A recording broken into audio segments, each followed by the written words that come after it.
அஸ்ஸலாமு அலைக்கும். இன்றைக்கி என்ன பார்க்க போகிறோன்னா, எப்படி ஈஸியாக மைசூர்பாக் செய்யலாங்கிறத இப்போ பார்க்கலாம்.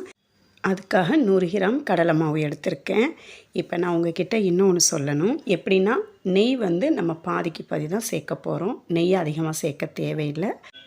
150 மில்லி நெய், 150 மில்லி எண்ணெய். இப்போ அந்த 200 கிராம் மாவில் கொஞ்சமாக எண்ணெய் ஊற்றி அதை நல்லா ஒரு விஸ்கு வச்சு கட்டி இல்லாமல் கலந்து வச்சுக்கிறோம். எண்ணெய் ஊற்றி தான் கலந்து வச்சுக்கிறேன். இப்போ ஒரு பேனில் நான் நான்ஸ்டிக் பேன் தான் யூஸ் பண்ணுறேன். நீங்கள் எதில் வேணாலும் பண்ணலாம். இப்போ ஒரு பேனில் 300 மில்லி தண்ணி, 200 கிராம் சீனி.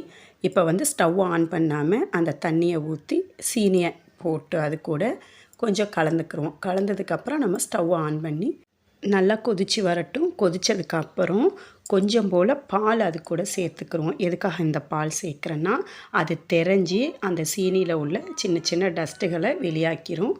நான் எடுக்கிற இந்த மாதிரி அந்த டஸ்ட்டுகளை வெளியாக்கினதுக்கப்புறம் நல்லா கிண்டிக்கிட்டே இருப்போம். நல்லா கொதித்து வரட்டும். பாகுப்பதம் வர்ற வரைக்கும் நம்ம கிண்டணும். இப்போ இந்த சீனி நல்லா நுரைச்சி நமக்கு பாகுப்பதம் ரெடி ஆயிடுச்சுங்கிறது தெரியுது.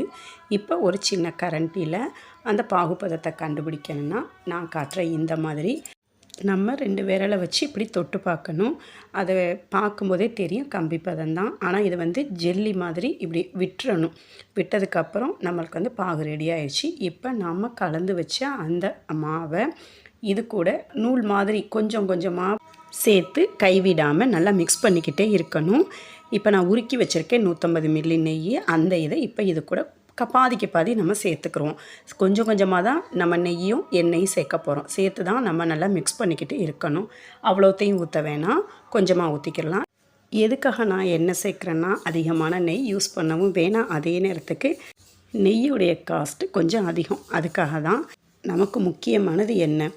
நெய்யும் எண்ணெயும் தான். அது 2ம் போதும். எதுக்காகனா நம்ம அந்த மிக்ஸ் பண்ணுறதுக்காக தான் அந்த நெய் சேர்க்குறோம்.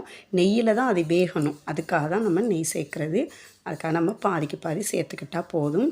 அதுக்கப்புறம் நான் ஒரு 6-7 ஏலக்காயை தோல் நீக்கி நல்லா இடித்து அது கூட சேர்த்து நம்ம அதையும் நல்லா மிக்ஸ் பண்ணிக்கிறோம்.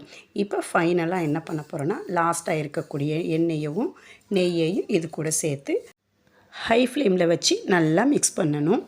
மைசூர்பாக் ரெடி ஆயிடுச்சுங்கிறத எப்படி பார்க்கலான்னா, ஒரு சின்ன பவுலில் அந்த மைசூர்பாவை போட்டு கொஞ்சம் ஆற விட்டு நான் காட்டுற இந்த மாதிரி கையால் எடுத்து பார்த்தா நம்மளுக்கு உருண்டை கரெக்டாக வந்துடும். அப்போ மைசூர்பாக் ரெடி ஆயிடுச்சு அப்படிங்கிறத தெரிஞ்சுக்கிறலாம். அதுக்கு ஃபைனலாக இன்னும் கொஞ்சம் நல்லா மிக்ஸ் பண்ணிவிட்டு அகலமான ஒரு பெரிய தட்டில் நம்ம இந்த சேர்த்து வச்ச மைசூர்பாவை இப்போ நம்ம ஊற்றிக்கிடுவோம். இப்போ ஊற்றினதாலேயே குட்டி குட்டி